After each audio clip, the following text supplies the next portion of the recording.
SES একাডেমিতে তোমাদের সকলকে স্বাগত। আজকে ক্লাস 9-এর ইতিহাসের প্রশ্নবিচিত্র থেকে মডেল সেট 2 নম্বর স্কুল বাঁকুড়া খ্রিস্টান কলেজিয়েট স্কুলের সমস্ত প্রশ্ন উত্তর আলোচনা করব। একে তাকে রয়েছে সূর্য রাজা নামে পরিচিত ছিলেন চতুর্দশ লুই। ফ্রান্স ছিল ভ্রান্ত অর্থনীতির এক বিশাল জাদুঘর, কথাটি বলেছেন অ্যাডাম স্মিথ। 1789 খ্রিস্টাব্দে ফরাসি বিপ্লবের পূর্বে ফ্রান্সের স্টেটস জেনারেল এর অধিবেশনে আহ্বান করা হয়েছিল 1614 খ্রিস্টাব্দে। জিরোন্ডিন দলের প্রধান নেতা ছিলেন ব্রিশো। ফ্রান্সের ভূমিকরকে বলা হয় টেইলি। ট্রাফালগারে যুদ্ধ হয়েছিল ফ্রান্সের সঙ্গে ইংল্যান্ডের। Napoleon confederation of the Rhine গঠন করেন জার্মানিকে ঐক্যবদ্ধ করার উদ্দেশ্যে। কোড নেপোলিয়নের মাধ্যমে নেপোলিয়ন বাস্তবায়িত করেন সাম্যের আদর্শকে। পর্তুগাল ও স্পেনে নেপোলিয়ন বিরোধী যুদ্ধ উপদ্বীপের যুদ্ধ নামে পরিচিত। চতুর্থ শক্তিজোটের কাছে পরাজিত হয়ে নেপোলিয়ন নির্বাসিত হয়েছিলেন এলবা দ্বীপে। এরপর দুয়ের দাগে নিজের প্রশ্নগুলি নির্দেশ অনুযায়ী উত্তর দাও। কোন ভারতীয় জেকোবিন ক্লাবের সদস্য ছিলেন? টিপু সুলতান। কনসুলেট শাসনের সংবিধান কে রচনা করেন? সংবিধান বিশারদ আভেসিয়েস। ক্ষমতা স্বতন্ত্রীকরণ নীতির প্রস্তাব দিয়েছিলেন মন্তেস্কু। ঠিক। ইংরেজ নৌসেনাপতি নেলসনকে নেপোলিয়ন নীলনদের যুদ্ধে পরাজিত করেন। এটি ভুল। সি এর দাগে নিম্নলিখিত বিবৃতিগুলির সঙ্গে সঠিক ব্যাখ্যা নির্বাচন করো। বিবৃতি 1, বাস্তিল দুর্গ ছিল রাজার নিরঙ্কুশ স্বৈরাচারী শাসনতন্ত্রের প্রতীক। এটি ব্যাখ্যা 1-এর উত্তরটা হবে, এখানে বিনা বিচারে নিরপরাধ মানুষকে বন্দি করে রাখা হতো। এরপর বিবৃতি 2, পোপ সপ্তম পায়াসের সঙ্গে নেপোলিয়ন কনকর্ডাট স্বাক্ষর করেন। এখানে ব্যাখ্যা 2, এটি ঠিক হবে। খ্রিস্টান জগতের ধর্মগুরু পোপের সঙ্গে সব রকম বিরোধ নেপোলিয়ন মেটাতে চেয়েছিলেন। বিভাগ গ 3-এর দাগের কোশ্চেনগুলির উত্তর দেখো। লিড দ্য জাস্টিস কি? লিড দ্য জাস্টিস ছিল ফ্রান্সের রাজাদের একটি বিশেষ অধিকার।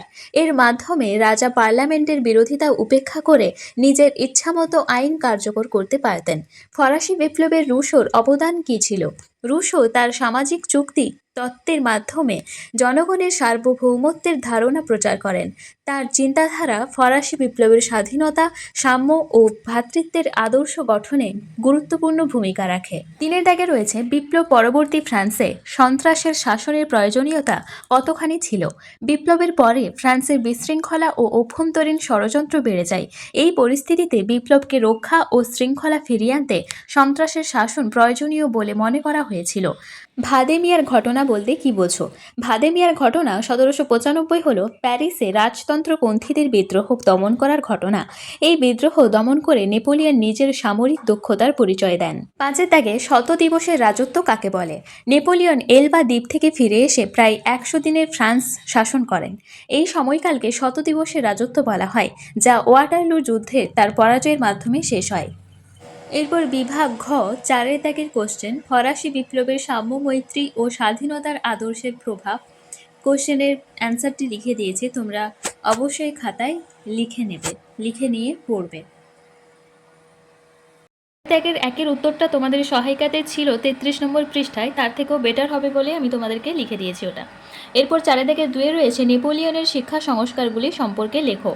এটা রায়মার্টিন সহায়িকায় 87 নম্বর পৃষ্ঠাতে রয়েছে। নেপোলিয়নের শিক্ষা সংস্কার সম্পর্কে লেখো। এখানে পুরোটা দেওয়া রয়েছে এতদূর অবধি।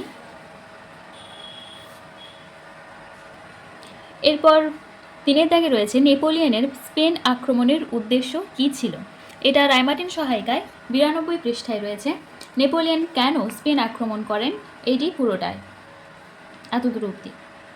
5-এর দাগে বিভাগ ওতে রয়েছে আমি বিপ্লবের ধ্বংসকারী। উক্তিটি ব্যাখ্যা করে নেপোলিয়নের শাসনতান্ত্রিক চরিত্রটি আলোচনা করো।